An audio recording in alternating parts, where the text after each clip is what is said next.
Baik, jadi di sini kami akan membahas tentang materi kami, yaitu yang berjudul Logika Matematika. Baik, sebelum itu kami akan memperkenalkan nama kelompok kami terlebih dahulu. Kami dari kelompok pertama yang beranggotakan Tirta Yasa Agung Barus dan Francis Jonathan Saragi. Yang pertama, proposisi. Proposisi merupakan kalimat deklaratif atau pernyataan yang memiliki nilai kebenaran, benar atau salah, tetapi tidak dapat sekaligus keduanya. Proposisi sederhana biasanya ditulis dengan huruf P banding Q, banding R, banding S, banding P1, banding P2, dan seterusnya sampai Q1 berbanding Q2. Nilai kebenaran yang mungkin untuk suatu proposisi benar dapat ditulis B atau T, true 1. Salah dapat pula ditulis S, F, false atau null. Yang kedua, mengkombinasi proposisi. Satu atau lebih proposisi dapat dikombinasikan untuk menghasilkan proposisi baru. Operator yang digunakan untuk mengkombinasikan proposisi disebut operator logika. Operator logika dasar yang digunakan adalah dan atau and, atau or, dan tidak atau not. Yang ketiga, disjungsi eksklusif. Cara pertama atau digunakan secara eksklusif yaitu dalam bentuk P atau Q atau keduanya. Artinya disjungsi dengan operator atau bernilai benar jika salah satu dari proposisi atomiknya benar atau keduanya benar. Cara kedua, atau digunakan secara eksklusif yaitu dalam bentuk P atau Q tetapi bukan keduanya. Artinya disjungsi P dan Q bernilai benar hanya jika salah satu proposisinya atomiknya benar. Keempat, aljabar proposisi terbagi menjadi 8. Yang pertama, hukum identitas. Yang kedua, hukum nul atau dominasi. Yang ketiga, hukum negasi. Yang keempat, hukum idempoten. Yang kelima, hukum involusi atau negasi ganda. Yang keenam, hukum penyerapan atau absorpsi. Yang ketujuh, hukuman komutatif. Yang kedelapan, asosiatif. Yang kelima, proposisi bersyarat. Implikasi dilambangkan dengan P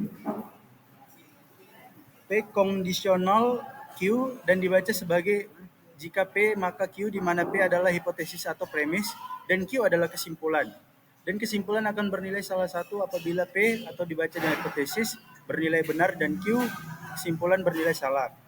Maksudnya meskipun P bernilai salah, apabila Q bernilai benar, maka kesimpulannya akan bernilai benar. Yang keenam, varian proporsi bersyarat. Terdapat bentuk implikasi lain yang berkaitan dengan P kondisional Q, yaitu proporsi sederhana yang merupakan varian dari implikasi. Ketiga variasi proposisi bersyarat tersebut adalah converse, inverse, dan kontraposi dari proporsi asal P kondisional Q.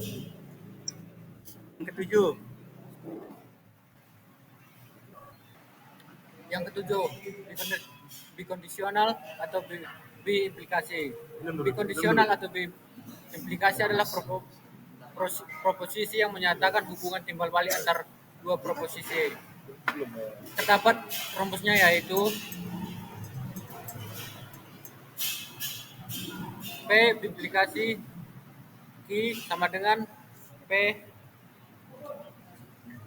kondisional Q konjungsi atau Q implikasi P. Yang ke-8, inferensi. Inferensi adalah proses penarikan kesimpulan dari premis-premis yang diberikan. Prinsipnya yaitu logika deduktif atau induktif yang digunakan dalam proses inferensi. Yang ke-10, argumen. Argumen adalah serangkaian pernyataan yang bertujuan untuk membuktikan kebenaran suatu pernyataan yang terdiri dari premis atau asumsi dan kesimpulan. Yang ke-11, aksioma, teorema, lemma, dan corollary. Yang pertama, aksioma. Aksioma adalah pernyataan yang dianggap benar tanpa pembuktian lebih lanjut. Yang kedua, teorema. Pernyataan paling penting yang dibuktikan kebenarannya. Yang ketiga, lemma. Lemma yaitu pernyataan kecil yang membantu pembuktian teorema. Yang keempat, corollary.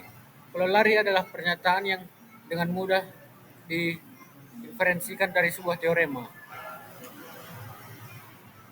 Kesimpulan yang kami dapat dari pembahasan tersebut yaitu logika matematika membahas proposisi yang merupakan pernyataan benar atau salah.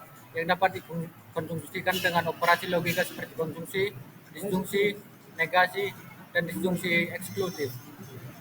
Hukum-hukum logika proposisi mengatur cara mengkombinasikan proposisi, seperti hukum identitas, negasi ganda, idempoten, komutatif, asosiatif, distributif, dan penyerapan. Proposisi bersyarat atau implikasi menyatakan suatu proposisi benar, maka proposisi lain benar, dengan varian konvers, invers, dan kontraposisi. Sekian video pembelajaran kami. Terima kasih.